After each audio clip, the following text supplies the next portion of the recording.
female player on the court, but neither of these teams possess a female on their roster. Math simple, it's 8 points on the floor. That's the way I like my math, simple. Mertens with it now for Team Belgium. He's harassed there by Dan Buckingham. He's a three-pointer out there for New Zealand. Mertens tries to get through the gap. He will, and he's in to score to tie the game at 1. We'll be calling Lars Mertens' name quite a bit today as he's the primary ball handler for this Belgian team. Well, Mertens the only 3.5 on this Belgian roster, so he sees a lot of time out there on the court as Ronald Verhagen hooks that ball in. Forces the sudden turnover there, got back into the hands of number 13, Dan Buckingham, but forces the Kiwis to make an early timeout here because they weren't going to cross the center line in the 12 seconds allotted. So instead of turning the ball over to Belgium, they learned one of their 4 timeouts that they are allotted throughout the course of the game. And in this tournament so far, we've seen, I think it's safe to say, a majority of those timeouts being burned in the first quarter as teams try and feel each other out. That's where the majority, at least I believe it's a safe majority, of timeouts are being burned. And into inbound will be Tim Johnson for New Zealand. Pass across to Dan Buckingham. Well, when in doubt, if there's a turnover in question, the best bet is to call a timeout. You have to protect that ball. We've seen it throughout this tournament that the winner of the turnover battle turns out to be the winner of the game. Buckingham having some problems at the Belgian goal line. Passes off for Tim Johnson. Johnson, well, he had 3 seconds left on the score clock. Did he get his wheels in? He did not. They're coming 10 seconds into the lead. Number 5, Jay White for New Zealand. So that is a break for Belgium. There'll be a turnover. Now they have possession of the ball. 1-1 game. So a couple of rules to pass along that way. You have to score within 40 seconds. And indeed it is, and with it now, it's Dan Buckingham.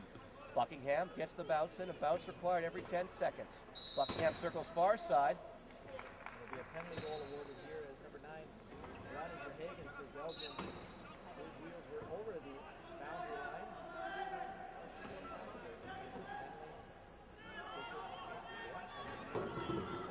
New Zealand a penalty goal.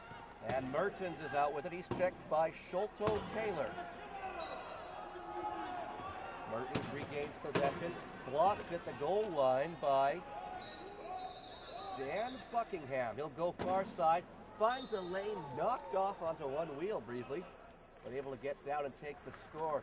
Looking at this New Zealand roster, they are another team that doesn't possess a 3.5 player. They have 2 threes in Cameron Leslie and Dan Buckingham, so probably won't see Buckingham and Leslie out at the same time. Buckingham taking the duties of the 3-point player early on, and he's going in now, and he'll score. Equipment timeout on the floor as the Belgian player number 2, Peter Genion, was having some real difficulties. It was interesting in New Zealand's first game against Argentina, a bit of a soccer team, a newer team to this World Championship, the first time Argentina has qualified, and we saw a lot of young Cameron Leslie for New Zealand, a youngster on the squad, and as a three-pointer, he dominated on the floor. He's only 20 years old, this is the second year on the team, but here against a tougher team, the coach going with the veteran Dan Buckingham to start off with a good one.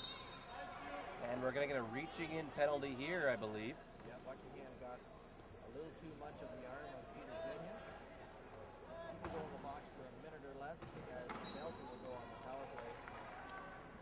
Inbounding for Belgium will be number 9, Ronald Verhagen, a 1.5 ranking. The most interesting thing about this Belgian team has to be Bob Banneker. You might see him out on the floor later, but when he's off the floor, he's busy as well, as he also doubles as the coach of Team Belgium, as Mertens spins around to see what the defensive situation is for him to take the ball in, of course. And they've got number 13, Dan Buckingham, the Belgians, have him pinned as he escapes the penalty box, just to the left of the camera view. So I was wondering if he was going to indicate that he would be the inbounder, but he did not. Well, you might think at home, why did Mertens take so much time to cross the goal line? Well, he wanted to kill some time off the clock, but also make sure that the player for New Zealand coming out of the box was sufficiently checked as that ball goes out of bounds.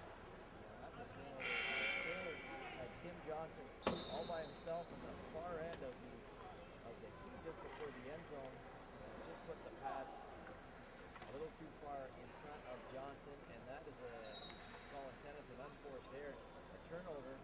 And here early in the first quarter, a pretty tentative start to this game for New Zealand, and it's 3-all with Belgium to inbound the ball. You know, I don't know if you'd agree with me on this, but it almost seems like a sloppy start here compared to some of the others we've seen today.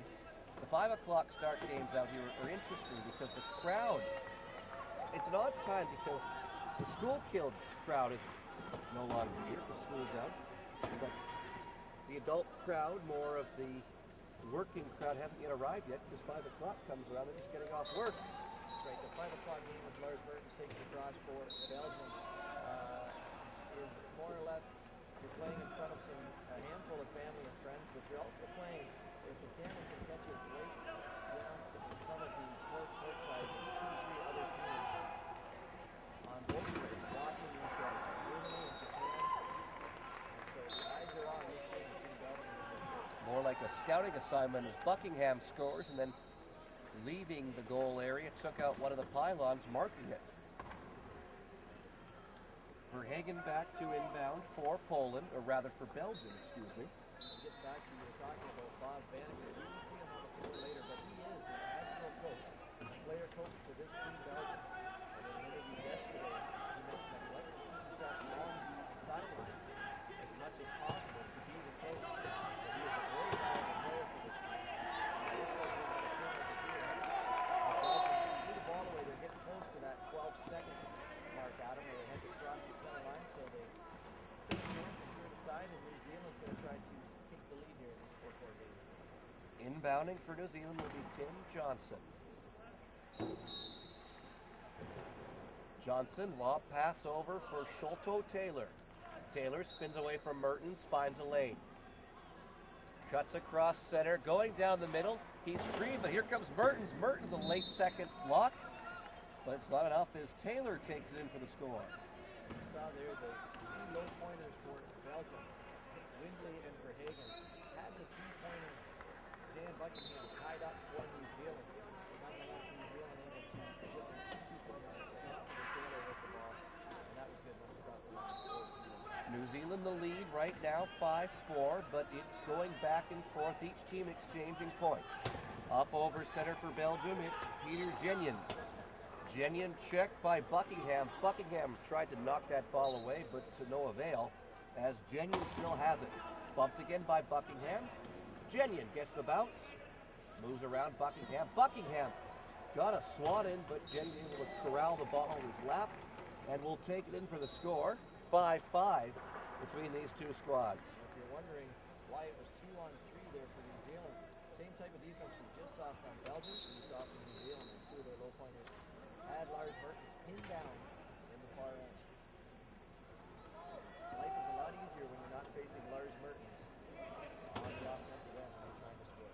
Well, Mertens will take the lion's share of the scoring for Belgium as he is their lone 3.5 player. There is a 3 in Ludwig Kudner. We'll probably see him later. That sounds like we've got an equipment timeout coming up, as I believe it was Sholto Taylor of New Zealand's wheel on his wheelchair burst.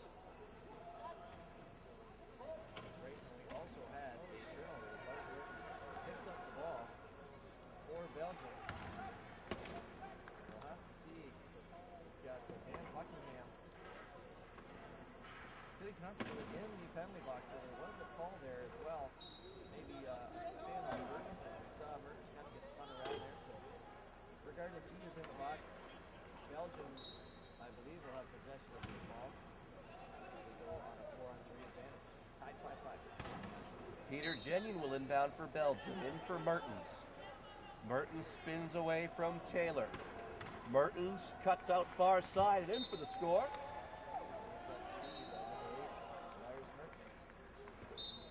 Good to keep in mind too, Belgium didn't bring a lot of players. Belgium actually plays their national team is a club team. The country is small enough that they can all get together and practice. So good chemistry here as New Zealand goes in. That's Sholto Taylor in for the score. Good chemistry, and you know, Belgium is here to make a statement in this World Championships. They're in a pool with powerhouses Australia and New Zealand, who they're currently playing as well as Japan. And they would love to unseat one of those, two of those three teams, and vie for a berth in the semifinals. Two teams from each pool will make it out, so it's going to require a big effort from Belgium. As in to score for Belgium is a Peter Genyon. It's going to require, Adam, a victory right here today on this court against New Zealand. Well, both teams 1-0 and looking to join Australia at 2-0.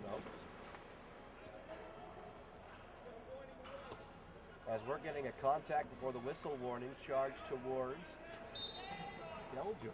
Charge towards Belgium, so next time the officials deem there's contact before the whistle, there will be either a penalty or a turnover, depending on who has the possession of the ball. A long pass here to Sholto Taylor.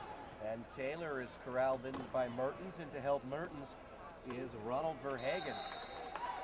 But the pass gets off for Tim Johnson, who will score, and even this game up at 7 apiece. Inbounding is Peter Genyon. A balanced attack out for New Zealand. More of a leaned attack in favor of Belgium, having their high pointer out there in Mertens.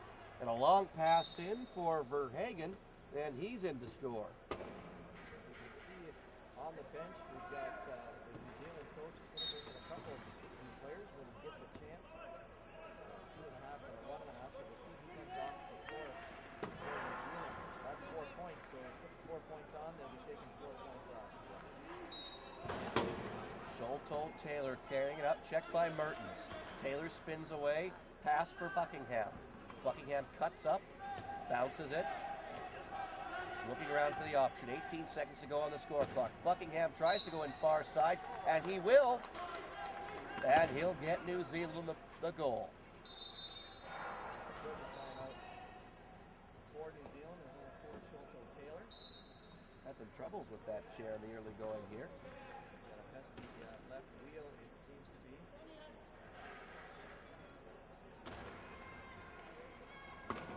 Setting up their defense.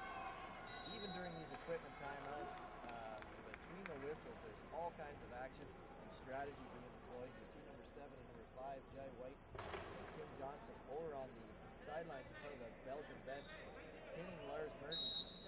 Verhagen will try to get the ball to Genyon. And he does. They want to take Mertens away as the option because they know if he gets the ball, he's pretty tough to stop. You mentioned the game is all about turnovers. The ball is in Mertens' hand. There won't be any turnovers. We're getting a call here, and it's a reaching in foul, and it's going against Buckingham for New Zealand.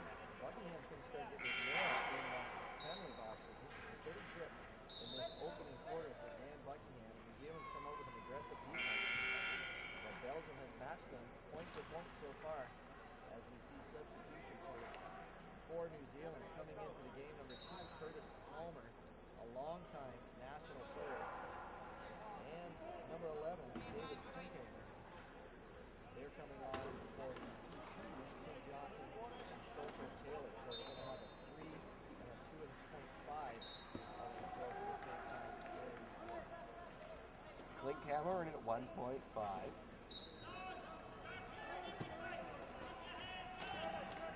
And the inbound for Belgium is held by Genyon.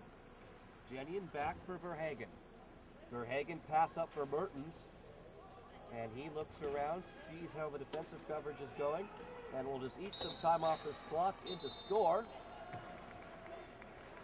And it's going to be Buckingham who declares himself the inbounder as the check from the Belgians too good to escape for Buckingham. Yeah, he's trapped coming out of the penalty box, so it indicates to the official he will indeed be the inbounder. The official then have to allow him to get away from that penalty ball. We'll see what happens when you have Buckingham inbounding the ball. This is all part of the strategy why they trap him. Two things are going to happen for Belgium. One is he's trapped and he will not be a part of the play. And the second thing is he can declare to be the inbounder. And when that's the case, he's inbounding the ball to someone else. Now someone else has the ball, and that's advantage for Belgium. The ball in the hands of Dan Buckingham is where New Zealand wants. He's a three-point player.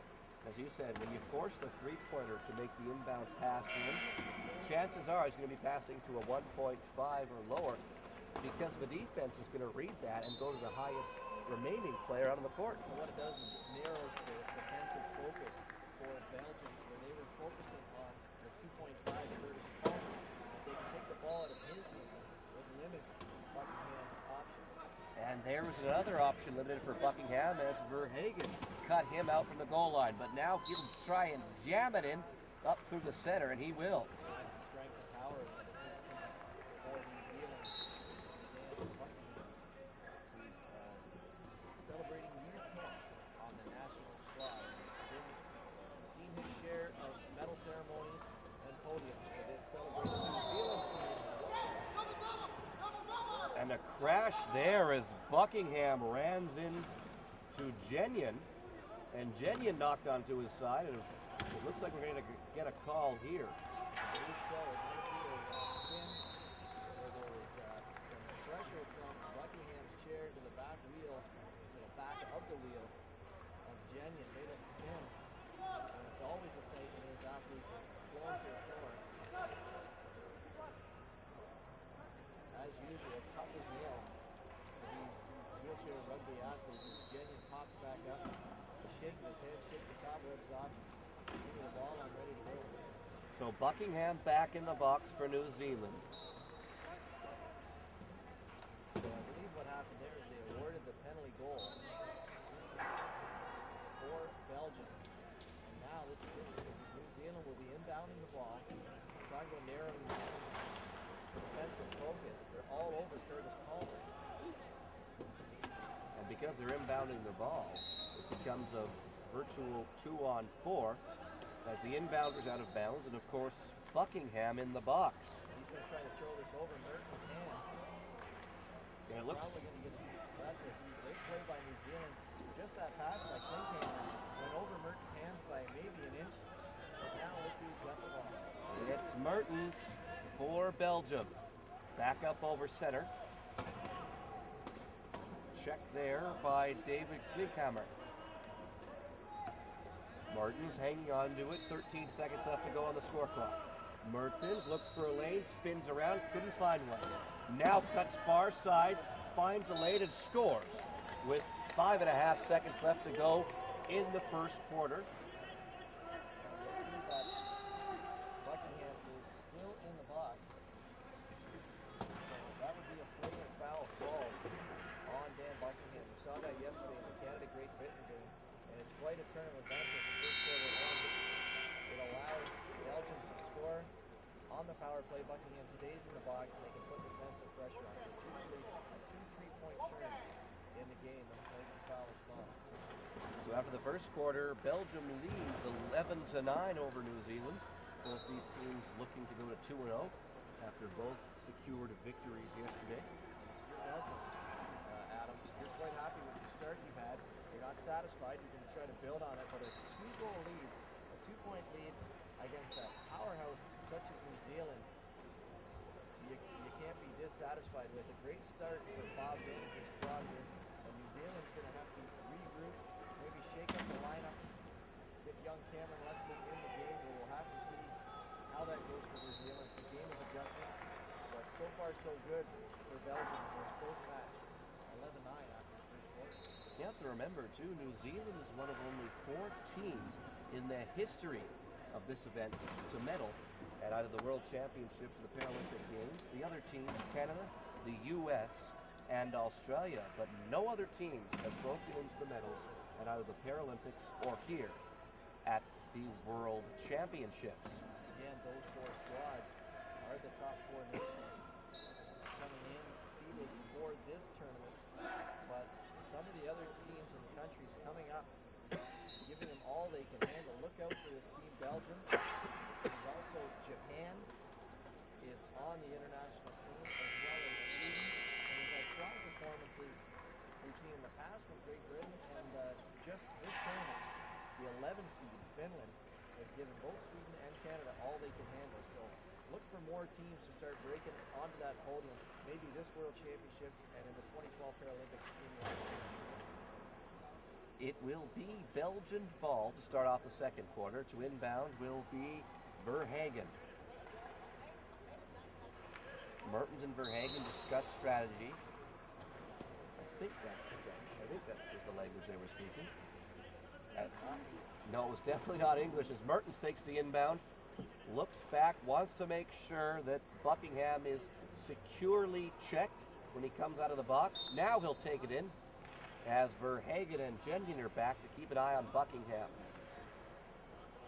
We were talking about past international events, and New Zealand has come to this World Championship with a bit of a chip on their shoulder. As in the 2008 Paralympics in Beijing, they took off the podium. They were the defending champs from the 2004 Paralympics, defeating Canada in the gold medal game against Patrick Reese. So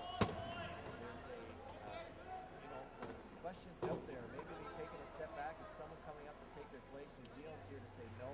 We are. Palmer finally finds its way over to David Klinkhammer, and Klinkhammer takes it in for the score. Mertens receives the inbound pass to Jengen.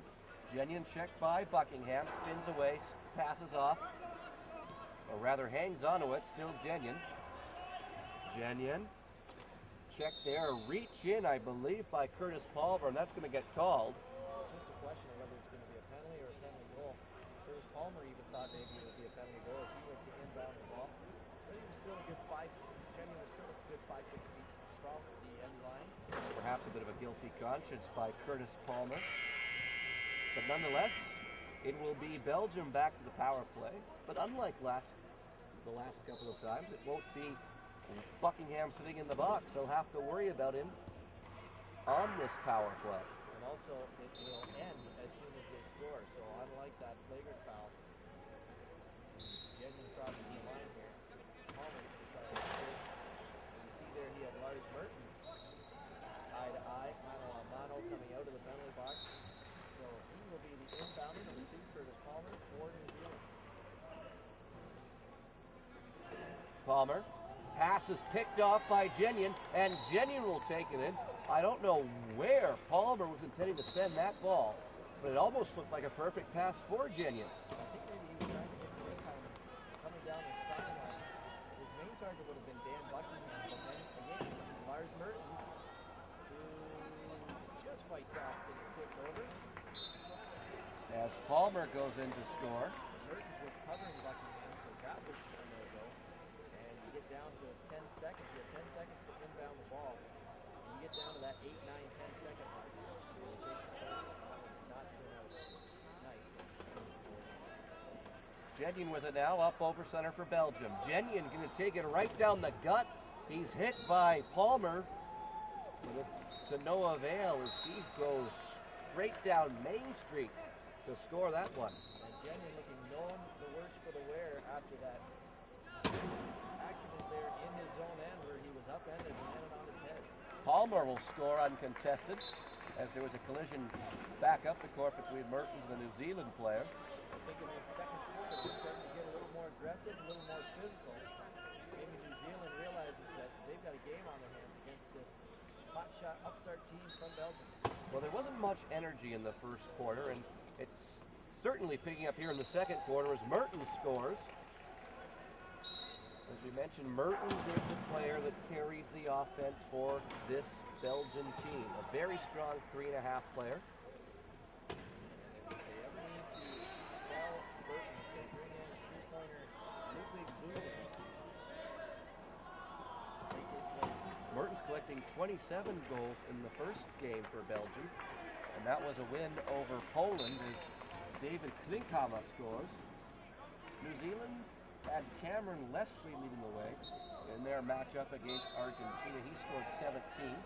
Leslie, of course, one of their 3-pointers. We talked about that earlier. Leslie was the leading scorer against Argentina, yet he hasn't seen the floor against Belgium. But he is a 20-year-old, second year on the team, so he's got a lot of international experience just in that game alone, and we'll see if that pays off later.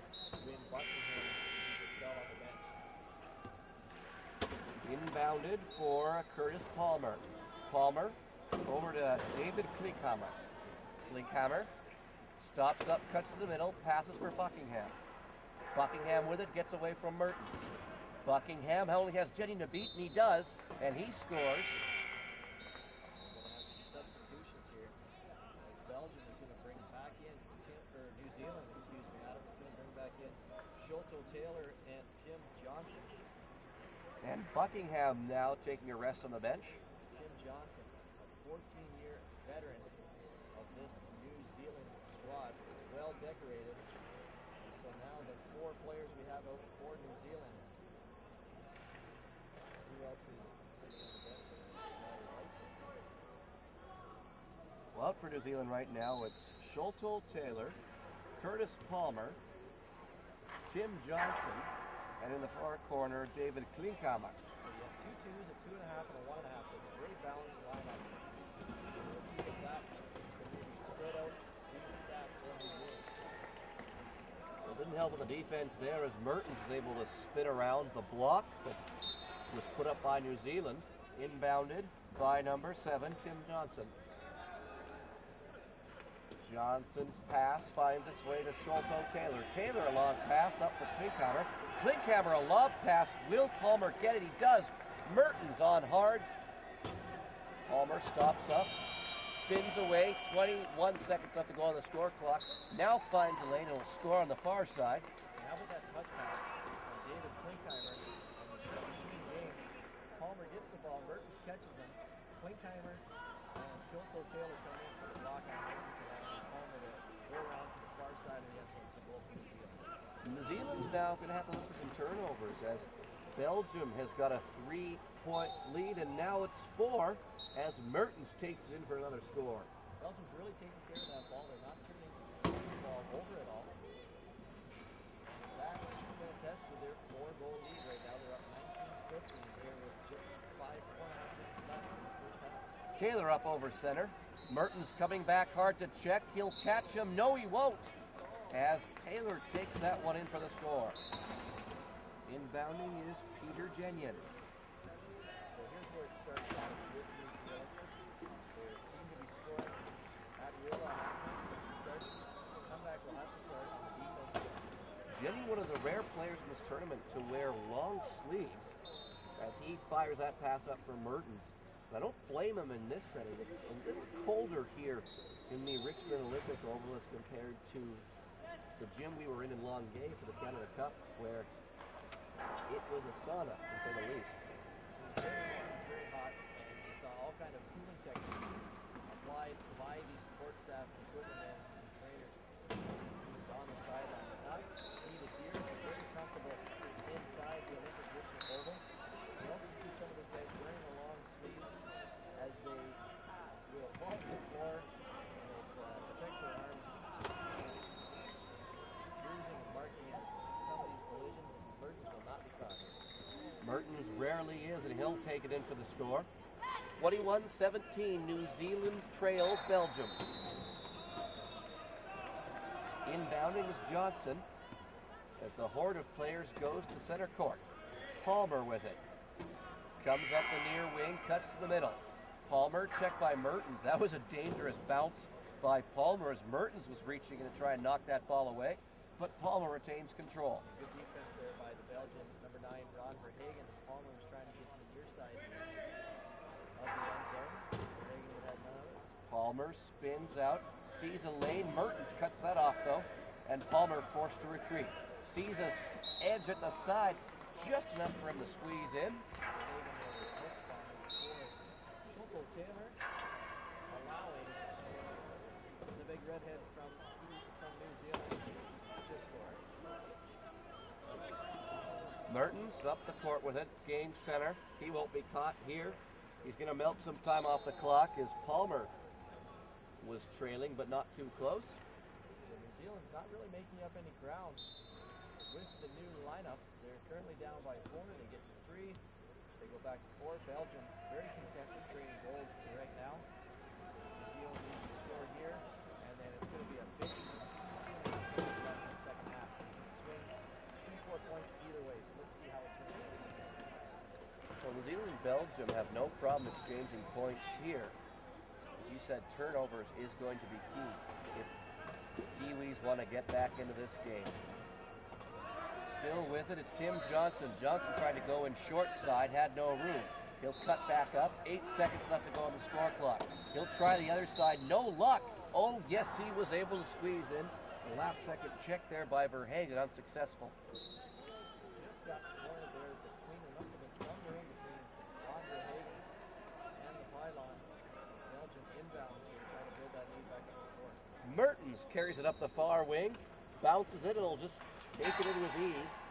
And Mertens, almost like a machine when he gets going like that. Well, he has time and space, he's unstoppable. So the key is, and New Zealand knows this, is to get him contained before the inbound pass comes in. If he breaks free and catches that ball while in motion, get ready for your inbound ball. And Coach Bob Banneker, player Bob Banneker, looks content on the bench just to let his star player do the scoring. Is in the score for New Zealand is Tim Johnson. This is such a big game for Belgium that they can't afford. Things are going well. You don't want to mess with it. So if things are going well. Lars Mertens shows no signs of fatigue. He's got a break coming up in a minute and a half as he scores once again. Adam, then leave it out there. Bob Vaneke has been around this game long enough to know you don't mess with it. And New Zealand has to, at what point they start getting worried about these plucky Belgians. I think the point has come. Carrying it up over center at Sholto Taylor. Taylor passes it in for David Klinkhammer, and Klinkhammer scores. Jeff, remember, Adam, this is a deep veteran team that is not prone to panic. So they have been in situations like this. They were not expecting a cakewalk with Belgium. They played them several times. They knew they were in for a tough match. They're definitely not where they want to be. But when any team starts panicking, that's when you turn the ball over, and that's when the game gets away from you. So look for New Zealand to keep going how they're going, and maybe dial up the defensive pressure, and look for those turnovers. They might have one here, and they got the goal ball. So just over a minute left. They're going to want to score here and get a big turnover before the end of the half. Well, to go into that half with some momentum, as with it now is Tim Johnson. Johnson checked by Verhagen. Doesn't have a lane to the goal. Looks for a pass, but we're going to have a violation call. 10 seconds in the crease. 10 seconds in the key there for number 2, Curtis Palmer.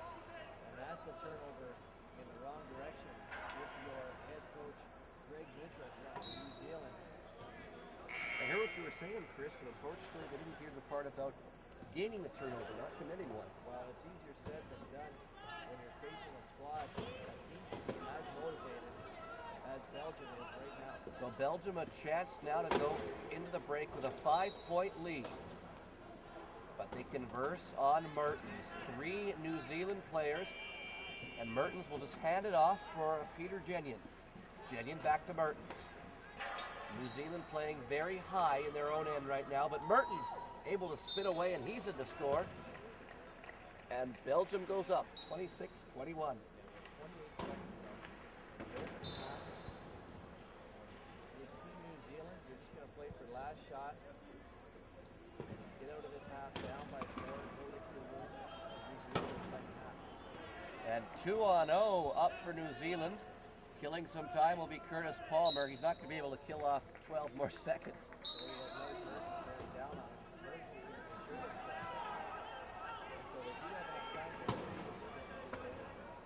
So they have enough time to extend that point lead back up to 5, and Mertens looks to do just that. He cuts short side rather, and he's in the score with 0.6 seconds left.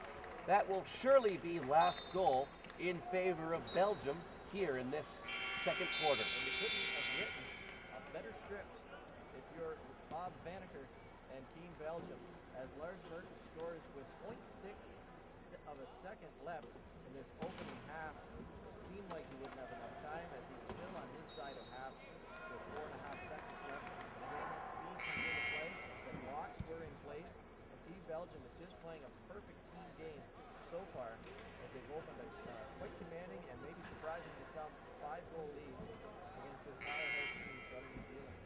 But looking at Belgium, a team that doesn't have a full 12 on their roster. Is fatigue going to be a factor in the next half? Well, that's what New Zealand's definitely hoping for. But as you can see on the clock, Adam, Belgium does have all 4 timeouts left. I believe they have 2 bench timeouts They left. do, yes. So they're well armed with timeouts if they need them. If fatigue does become a factor, they can call these timeouts, take advantage of them, and they're not going to be pressed into situations where they're going to have to throw that ball up for grabs in a 50-50 type play because they do have those timeouts in their pocket. So, I mean, if you would have told Belgium going in that at the half they'd be up by 5 with all 4 timeouts at their disposal, I believe they'd take it. Now, conversely, if you're New Zealand, you've got to dial it up, and I think it has to be done on the defensive end. Belgium has not turned the ball over less than a handful of times, so New Zealand really has to attack, and what that is a high risk, high reward, of course. So if you don't get that turnover, look for a lot of long passes from Belgium, look for Lars Mertens in the open space, and so we're going to see, hopefully for New Zealand, you're going to see some turnovers, and for Belgium, you're going to see some easy goals. So we'll just have to see what happens in the second half. But I guarantee you one thing, Adam, is that New Zealand will not panic, but they're definitely worried.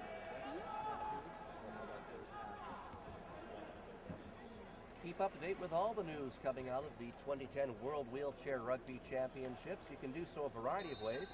Check out 2010WWRC.com, the tournament's official website, complete with bio, stats, video, pictures, everything you could want to get yourself in the know for this tournament. You can also follow us on Twitter at 2010WWRC. On Twitter, you'll get the game updates after each quarter, scores, highlights, what have you. And we're also on Facebook. Search 2010 World Wheelchair Rugby Championships.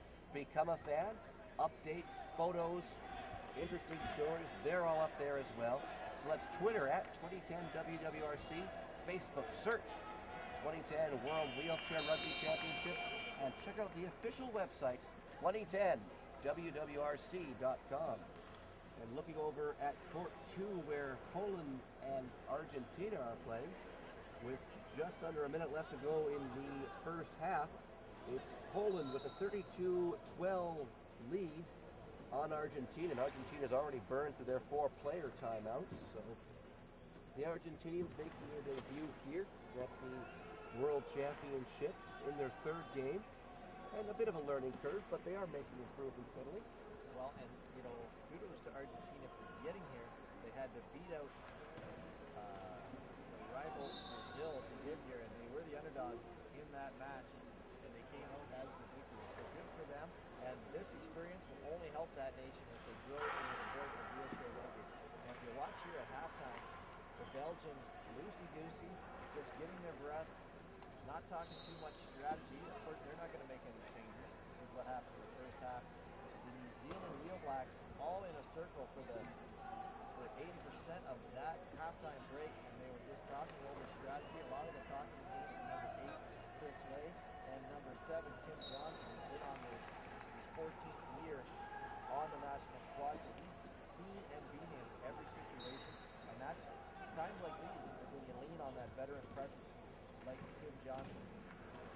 As the period, or rather the first half ends over on Court 2, it is a 33-12 lead in favor of Poland. And just one thing mentioning, the Argentinians beating out Brazil to get here. That hasn't stopped Brazil from attending. You see several delegates, players around wearing their Brazil colors in preparation, of course. They will be hosting the 2016 Olympic and Paralympic Summer Games, so perhaps taking some notes and getting some strategies. They'll want to have a good show on home turf. And they're also, simultaneously with this tournament, there's also the International Wheelchair Sports Association Federation having meetings as well, so you will see some other nations that maybe didn't qualify for these championships here in attendance, but they're not just going to the meetings, they're going to these games, they're scouting, they're seeing what it takes to get their nation up to that next level.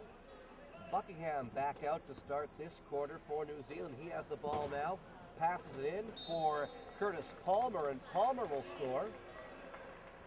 So the Kiwis strike first in the third quarter. Let's see here if Belgium can keep up with what they've been able to do, and that's mainly hold on to the ball and not commit to turnovers. Jenyon to score for Belgium. Back to inbound is Tim Johnson.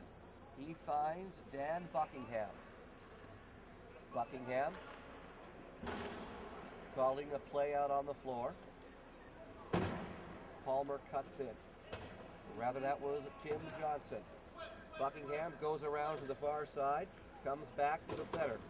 Buckingham tries the far side, passes in, finds Sholto Taylor, and Taylor will score. So far, so good on the offensive end for New Zealand. Let's just see if they can create some turnovers here as they trail by 4 against the Belgians. That'll be the key as Jenyon brings it up court. He's hit there by Tim Johnson. But Jenyon now cuts up center, spins off of the check of Buckingham, but Buckingham able to block him out. Pass back for Mertens. Mertens finds a lane, squeezes through, and he'll score. 29-24 advantage, Belgium. Probably doesn't need to be said, but the Belgians have remained with their 4 players that they had in the first half: Verhagen, Windley, Peter Jenyon, and number 8, Lars Mertens. And why not? If there's no fatigue from those 4, they've gotten the job done so far. And there's a turnover as Mertens picks up the ball, and they're looking to press this lead to 30-24, see if they can get up by 6. And then Mertens calls a player timeout. He wasn't maybe going to be able to get that ball back over since the turnover. The 12-second clock starts in the minds of the official. But that's the benefit of having 4 timeouts and not burning any in the first half. They'll take their first timeout, regroup, and they're leading 29-24. About to inbound the ball here in the third quarter. Looks like Verhagen's going to be the inbounder. It will be him. Now Verhagen's got 2 primary choices. Of course, Lars Mertens, and he's got Peter Jenyon who he finds. Well, Mertens was double teamed and Jenyon takes the pass. Jenyon starts out with it, gets over center. He's checked there by Sholto Taylor. Jenyon bounces it. Is checked there, so he'll pass off for Mertens. Mertens has 3 New Zealand players converge on him. He spins around, evades the checking, and has a lane to the net. Taylor, a last-ditch effort on the check, but Mertens gets around it and will take it in for the score. And a little low-point love going out to Frederick Windley, who, as Mertens was trying to spin, cut and dive away from 3 players, Windley came over and hooked Dan Buckingham. That's a .5, neutralizing a 3-pointer for New Zealand. Low point love. You gotta have it. I like that. You gotta That's have good. it. Their names don't get mentioned too often as far as scoring, but key to any good squad. But a .5, as you said, a little .5 love for Windy, who does a very effective job in his blocking role. As you might be able to see at home, there are 2 different kinds of wheelchairs.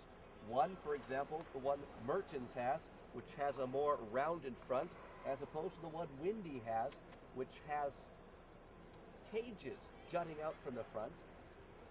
There's 2 different types of chairs. The one with the cages jutting out is a defensive chair, as its primary task is to hook onto players, while the offensive player's chair is more rounded in attempt to make those hooks ineffective. Yeah, it speaks to the roles that players in those chairs have. Everyone is such a team sport, wheelchair rugby. Everyone has their roles, and you'll notice a common thread with all the great teams here in the Wheelchair Rugby Championships. All the great teams have great low pointers. The .5s and the 1s that can do their job effectively really make it easier for the coaches of those teams to put up the more high pointers to get to that 8 points.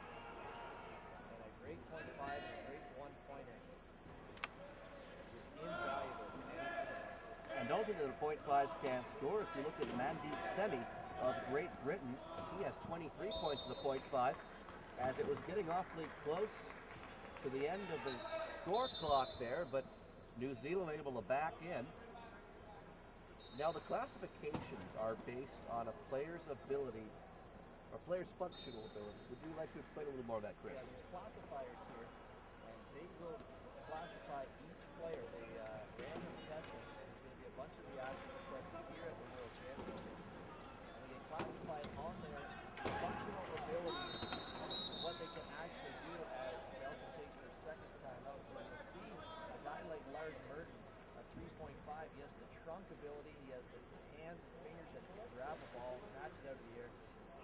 twist around and with its trunk, reach back, grab a ball. That all comes into play when they're being classified. And you see a guy like Frederick Wimbley, who wouldn't be able to grab that ball like that. So they judge the hands, the fingers, the trunk, many things that go into it to get your classification. And your classification can change over the years. It doesn't happen too often, but it certainly does. And control and differential can be a benefit depending on which way your number goes to your nation's team. Mertens charges up center, doesn't find a lane, spins away, gets the bounce. So we'll try up center again. Doesn't see anything he likes. Goes short side, but a huge block there. He tried to force that one in, but Peter's running. It's just almost surprising to see because we haven't seen the Belgians make a mistake yet. But maybe in Lars Mertens' defense, he saw that Jenny was being pushed over the line by the New Zealand squad. And so you're going to get whistled anyways. Get him the ball as he's crossing the line. You've got a goal. So he really had nothing else to do except maybe earn that third timeout. He chose to try to squeeze the ball in there. Didn't work out this time. New Zealand got that turnover they're looking for, and let's see if that starts a little run for the Wheel Blacks. Inbounded by Tim Johnson for Sholto Taylor. They'll have to start at their own end. Taylor with it. Verhagen keeps an eye on him. Taylor, not over center yet, now finds Johnson. He gets over center, and Johnson starts up. Cuts to the center, doesn't have a lane there, cuts short side. Johnson, harassed by Windy, he'll have to back up. Throws it over to Dan Buckingham. Buckingham, 12 seconds left to go on the score clock. Buckingham goes far side, has some room. Is he able to jam through? Yes, he is. So they're able to take advantage of that turnover and to bring the deficit to 4. Yeah, nice persistence there by the squad. Finds the seam on the far end. Long pass out for Mertens. He corrals that in. Buckingham keeping an eye on him. Taylor back, but can't catch Mertens as he'll take it to score. Now, even though Mertens did score that, I've noticed in the last couple possessions that New Zealand has turned their defense up a notch. You notice that ball was in the air for a long period of time before it found Mertens. So New Zealand definitely getting somewhere, but maybe it's too little too late. We'll have to find out. 3:57 left to go in the third quarter as that pass gets in for Buckingham. 31-27, Belgium leads. Inbounded by Peter Genyon. Genyon to who else but Mertens.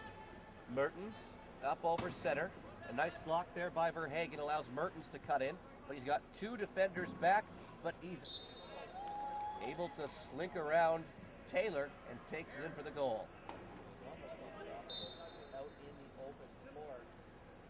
New Zealand trying to put some pressure on him, and time will tell here as you see Mertens taking huffing and puffing, going back to get ready to play defense. So maybe fatigue will set in, but it will have to set in quick if you're on the New Zealand squad because they're down by 5, 3.5 minutes left. They're fighting against across the Triple League floor. A fake pass, it looked like he was holding off there, and it worked. Now the New Zealand bench is calling a timeout. They're also going to make a substitution. Curtis Palmer and David Klinkenheimer. Klinkenheimer will be coming into the game. Give Tim Johnson and Sholto Taylor the rest on the bench. But of course, number 13, Dan Buckingham, remains in the game. Well, Buckingham got a rest in the end of that second quarter as Mertens passes for Genyon. Genyon with it. Spins away. Cuts back to the middle. He's got Verhagen with him. Genyon cuts far side and scores. Good block on Curtis Palmer by number 9, veteran Ron Verhagen. Long pass there by Curtis Palmer. It'll find David Klinkenheimer. Hammer unable to corral it though, so he waits and finds David Buckingham, who scores. Again, they're doing their thing on offense. There are 3 minutes remaining in the third. I don't want to overstate the obvious, but New Zealand needs to start making some movement. Looks like they have a chance here, but look at Ron Verhagen. Beautiful pass, a breakaway pass for Mertens, but he's just going to eat some time off the clock here as the 3 New Zealand defenders descend upon him. but to no avail as Mertens takes it in. Buckingham tells him if you're going to score, get in there. You're going to get shot. He gives him a little whack and a little word to the wise. Maybe this is going to fire up New Zealand. We'll see if veteran Dan Buckingham brings the ball up. Buckingham has to be careful too, already taking several penalties in this game, so the refs are going to keep an eye on him. As Curtis Palmer scores. Nice toss there by Buckingham. Verhagen with it now. Spins away from trouble. Cuts up center. Gains the center line. Pass in for Mertens. Will he catch up to it? Yes. Mertens scores. You saw the ball handling there, Adam. Of 1.5 number 9, Ron Verhagen. He got around his defender. He put the ball on the floor, got the ball over center, lobbed a beautiful pass to Mertens. That's why he's so valuable to Bob Vanaker of his Belgium team. And Banniger still looking content on the sidelines just to stay there and coach. As Palmer collects another one. He wasn't that content on that play. As you can see him shouting out directions. Too easy for New Zealand there. As Palmer kicks it across the line. Mertens starts out with it now for Belgium. He's got two New Zealand defenders on him, but he spins away from them. Mertens comes up to the short side. Cross center there with a second to spare, maybe half a second to spare, Adam. And then once they get it over, they can slow it down, assess the situation, go wide, and score. Belgium has 2 player timeouts remaining. New Zealand only 1. Nice hit there from Jenyon on Curtis Palmer. Almost got the turnover, but Palmer, a steady hand, well, steady 2 hands to keep that in. He finds Dan Buckingham. Again, just at that 12-second mark, where Buckingham has crossed the line, taking that pass from Palmer. And Buckingham finds Palmer, and Palmer scores. 36-32. That 4-point differential remaining in place for a while. Just can't seem to get that closer before. Again, there's 1 minute game left to play here. Out of time in New Zealand. Martins up the far side, and he'll take it into the score. A penalty goal awarded there as he flipped the pylon on the way through, but he was helped out by the 14th man Buckingham. Gave Mertens a little shot across the line. Nice catch from Sweden on pass number 11 Klingsheimer. And Klingsheimer takes it in. Effective 1.5. It's always good when your low pointers can get it on the scoring. Well, when they can handle the ball, and a lot of the 1.5s you can, you see Klingsheimer, you see Verhagen. When they can handle the ball and you're confident in them, if they're your third option on the floor, the other team's defense is going to try to take away your first two. Occasionally they do. If you can't find that third option, if you have no confidence in them, you're going to be in a world of trouble. So it really pays to have valuable pieces of the puzzle like those 2 players.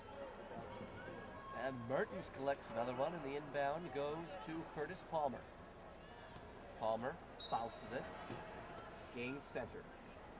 Palmer spins off a check with Verhagen. Palmer checked there by Windy, but maintains control. Now he charges for the goal line, has to cut out wide, short side. Palmer still with it. Palmer cuts back to the middle, sees a seam, takes it, and scores. Great persistence by that New Zealand offense. Dan Buckingham, Jay White, and David Klingsheimer providing the blocks and providing the open lanes for number 2, Curtis Palmer. 23 seconds left to go here in the 3rd quarter. Will Belgium try and milk this for the last score? Mertens stops up. 3 New Zealand defenders are upon him. Mertens passes off for Verhagen. Verhagen spins away. 6 seconds left to go. Verhagen in for Jenyon, and Jenyon will take it in. And New Zealand will have 3.6 seconds left to respond. Started to think that wasn't the best option. Mertens had an easy goal. Hold it back. Let's see if they can get one here at the end. And they Turnover, and Mertens collects with 0.1 seconds left to go. He scores, and the lead for Belgium is back up to 5. That is huge.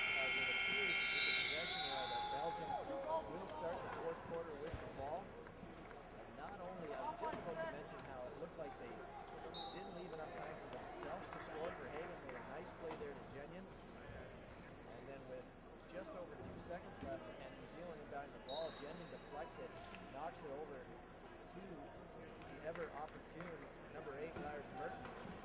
He scores just as time is expiring. I'll tell you what, Belgium continues to build on the solid play they had in the first half. Not only did they hold their lead, they built it somewhat, and they're now up by 6 with possession of the ball going into the fourth quarter. And I said earlier that it's not panic time for New Zealand, but it's getting pretty close. But for New Zealand, the end of the third quarter, that was your worst nightmare coming true. Belgium gets the last point. You think, okay, we can give it a go, see if we can sneak one in. But not only do you not get that point back, but a turnover leads to another goal for Belgium. So that deficit of 4 you were battling with throughout the third quarter suddenly becomes a deficit of 5 going into the fourth quarter. And then on top of all that, Belgium has possession. Right, it's a deficit of 6 right now. And we're going to be looking to build that to 7. And it's almost insurmountable. If it was any other team but the Wheel Blacks, I would count them out. But New Zealand having a big strategy, a powwow there on the sidelines. And I was wondering if they bring in number 1, Cam Leslie, as a youngster, doesn't have the experience as a three-pointer in these pressure situations, but he would provide the spark that New Zealand is looking for. Do they stay with number 13, Dan Buckingham, the steady hand who's been there and seen all the different people, or have to see what the coaching staff of New England decides to do. And it looks like maybe that is what they're doing, Adam, as I see number 1, the shaggy-haired Kiwi from New Zealand, Cameron Leslie, coming out here, and we'll see if this is the spark. And if you're New Zealand at this point, why not send him out and see if he can neutralize Mertens and provide some offense. Verhagen to inbound for Belgium.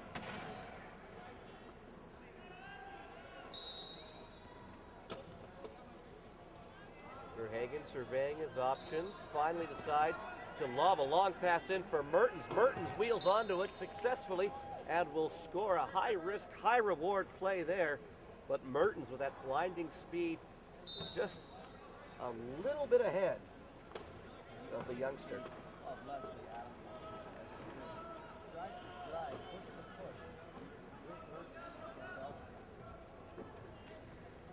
Leslie with it now, lobs a pass in, it's picked off. Mertens collects, he's hit there by Tim Johnson. Mertens with it still though, out to the far side, passes it in the middle for Peter Genyon. Genyon passes it back to Mertens. Mertens cuts back to the top of the crease. Mertens spins, looking for some help, will take it in himself. Making moves, goes to the far side, and he's in to score. That was on a turnover by Cameron Leslie. Not the start the youngster wanted here.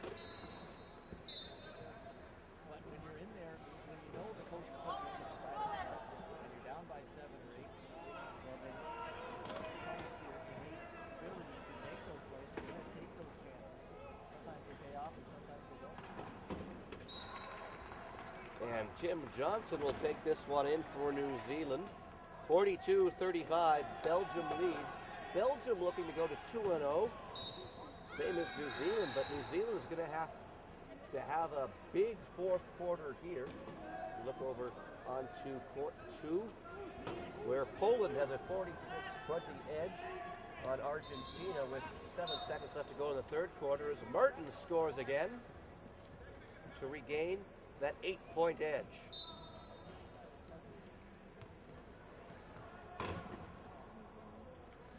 Coming up now, it's Cameron Leslie.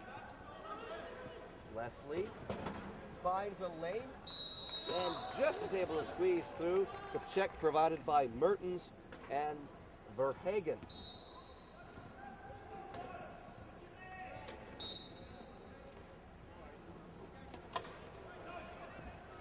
Inbounded there by Ronald Verhagen. There on that last play, you can see the raw skill. Jenning up with it now. Wheeling back to check him is Jade White. but he won't catch him, and Junior scores. Yeah, but Belgium great goal. Got the goal. New Zealand in a spot here. And the wheels starting to fall off here for New Zealand. Leslie with it. 3 Belgian players go after him, and you can see the respect he gains already from the Belgians. They know he's a player they have to look out for. It's a nice combination of youth and veteran leadership on the floor right now for New Zealand. To combat the youthful experience of Leslie, they have Johnson out on the floor. You mentioned earlier his 14th year as a national team member. He's there to calm things down, and Leslie's out there to make things happen. And Tim Johnson lists one of the fun facts that all the players have provided. He once fell out of a moving vehicle traveling at 40 kilometers an hour. That's a fun fact. Not so much fun at the time, I would imagine, but now you can look back on it and laugh as Leslie is in the box. I imagine once you've had a few of these open court collisions, that anything pales in comparison. And Leslie there trying to make things happen, as we said. Richmond got a penalty, but you can't blame the youngster for trying to turn over, because that's exactly what they need. They need turnovers, and they need lots of it. Mertens gets the bounce, passes for Genyon. Genyon gets away from Taylor, passes it back to Mertens. Mertens has the lane, waits. 10 seconds to go on the score clock, and he'll take it in with exactly 10. You see down here in the penalty area, Leslie was trying to get out of that big lead. All over. Finally does. But it's to no avail as the inbound from New Zealand went out of bounds. So a turnover there. It'll be Belgian ball, and it'll be Verhagen to inbound. Looks like the Wheel Blacks are going to make some substitutions here. They're going to get a chance as we put in timeout.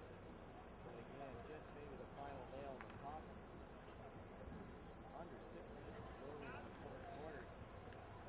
Down by 9. They've given the ball over as Ronnie Verhagen will look down with the Belgians.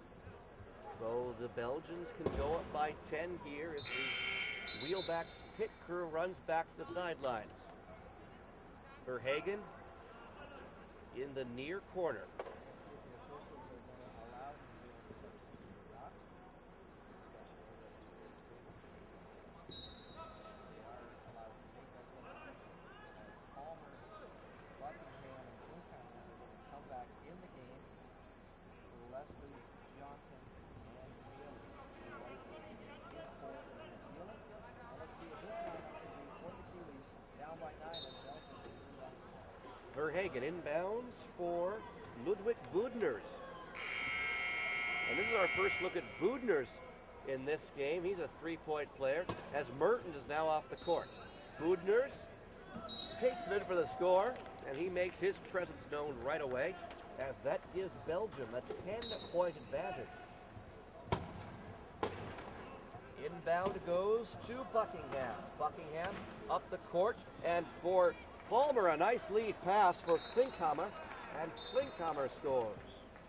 You notice how now on the floor with taking Mertens off and putting national team veteran number 12 Ludwig Budners on the floor.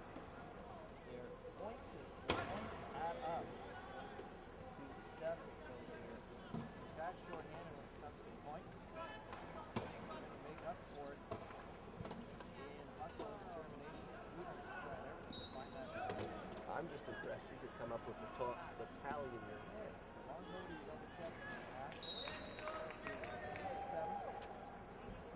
It worked out well for Belgium as they crossed the line and build their lead to 10. And that was Genyon collecting the goal for the Belgians. And the Belgians now being very aggressive when New Zealand breaks out, trying to force them into a 12-second violation or taking a timeout.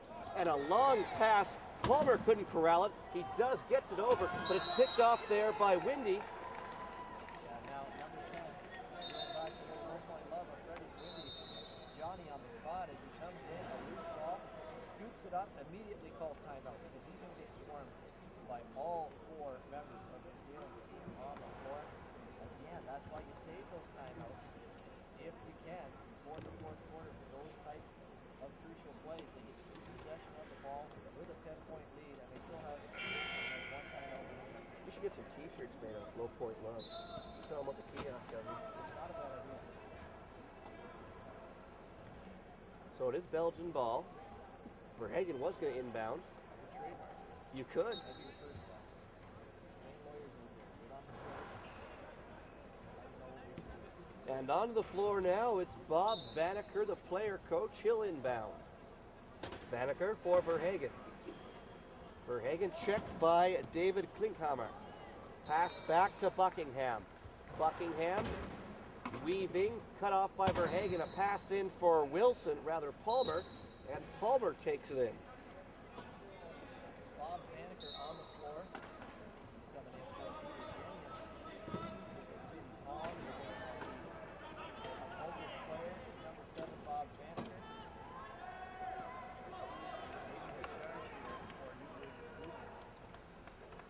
Budners spins away from the check and scores. 4:07 left to go, and that's a 10-point advantage, Belgium.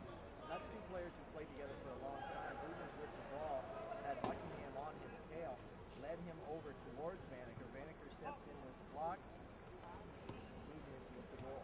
Pass up for Klinkhammer. Klinkhammer takes it in unmolested. Belgium again, we said it before, 10 straight goals at this point. New Zealand really dialing up the defensive pressure here. Well, a comfortable enough lead now that Belgium can just play a very simple game, just focusing on not turning the ball over. As in to score is Ronald Verhagen.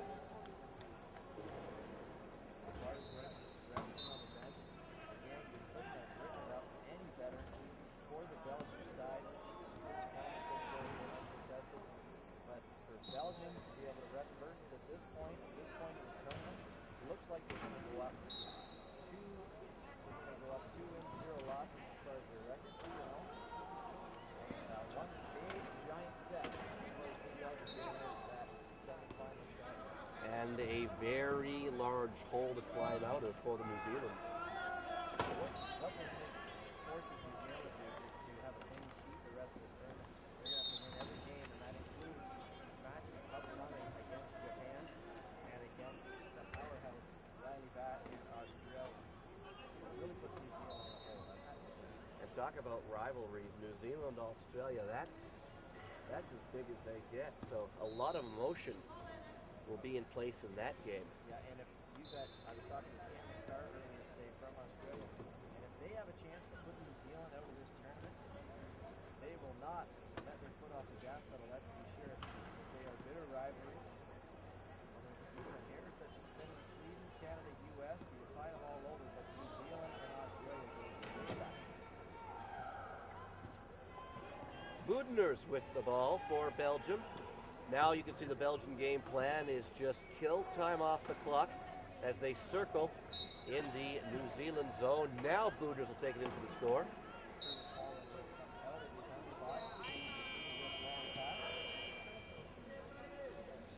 Yes, it's been away from Budners. Good backside pressure from Ludwig Budners. And that causes them to take another 7 or 8 seconds that they really don't have to spare to get down to 2:42 here. And New Zealand staring by nothing. Budners carries it out. Gain center. Oh, just stopped short of center. Passes out for Vanacker. Vanacker checked by 2 New Zealand players. A third one comes in, but in to help is Windy. Low Point Love. See, now I'm saying you can make some money. It's catchy. Everybody needs slogan. You see there, Vanacker puts the ball on the floor, even though he's being swarmed by 3 people. He looks big for a pass, which allows him to have some room to put the ball on the floor so they can call it a 10-second violation. That's what I was talking about with the player book, as far as the air and panic threshold being off the chart. Well, it helps too when you're not going to yell at the set. I'm not going to get in trouble by the coach. No, not at all. But I heard him say, and I do believe that he is his harshest critic. I attest to the fact that he never saw the floor until he worked. It's not often you're benched by yourself, or by yourself, but Well, Vaneker's a rare breed, and this pass in for Verhagen, and Verhagen scores. You can't help but marvel at Verhagen's scoring ability. A player ranked at 1.5 who scores at his pace, invaluable for Team Belgium. He really does it all for Belgium. He does the block, he does the pick. He knows when he has to come in and take the ball. He knows, he senses when Vaneker or Gooders or Mertens or Genion, some of the high pointers on Team Belgium, are in a spot of trouble. He knows, he has an instinct, he knows to sport in and out, he knows when to come in and help those teammates out at all the right times. And you can't teach that. Number 7, Bob Vaneker, we love having a teammate like him and I, Ron Verhagen. And that was a timeout called by New Zealand. New Zealand discussed strategy. Belgium content just to take it as a break. It is New Zealand ball. Klinkhammer to inbound. He finds Curtis Palmer. Palmer up over center. Nice lob pass for Buckingham. And Buckingham scores. A lot of that here. There's under 2 minutes remaining, down by 9. Inbounds the ball to Bob Verhagen. Will give and go back to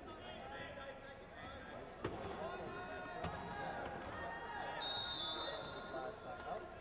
And again, that's a good move by Vaneker, not put in the best situation. You can see him discussing things. They're having an animated discussion between Vaneker and Gooders. And it ends with a smile, maybe because you're up by 9, which was a closer game. It certainly wouldn't be a smile after that discussion, but Vaneker had the choice there. Does he lob it up and hope that it lands in Gooders' lap, or does he burn that final timeout? He can't take timeouts with him the next game. So might as well burn it, use it, regroup, and watch Gooders go now. As Steve Belgium looks to build a lead back again. and Boudners is going, cutting right up center, cuts over to the short side, and he'll score. Got a block on either side. So if he went right, Verhagen had the Kiwi block. If he went left, Vaneker had on the inside. Inbounded for Curtis Palmer. A minute 17 left to go. 53-43. Belgium in the lead. Lob pass Palmer for Klinkhammer, and Klinkhammer scores. And Klinkhammer, another 1.5 player who knows his way around the goal line. Yeah, and there I find that you're seeing a different country. Don't be the one for 1.5 that it should be because they're asked to do everything on the court. Your high pointers are basically asked to handle the ball, put pressure on, and score. And your low pointers are asked to do the blocking, those 1.5, I don't know if you want to call them, I don't really think they're low pointers, they're kind of twitchers. And they're asked to do all aspects of the game. The ones that can do it professional, help out their team the most. And you're seeing all of the teams here this time. You've got Clinton for New Zealand, you've got Verhagen for Belgium. Two of the best. Boudners pass for Verhagen. Verhagen can't corral it, and it will be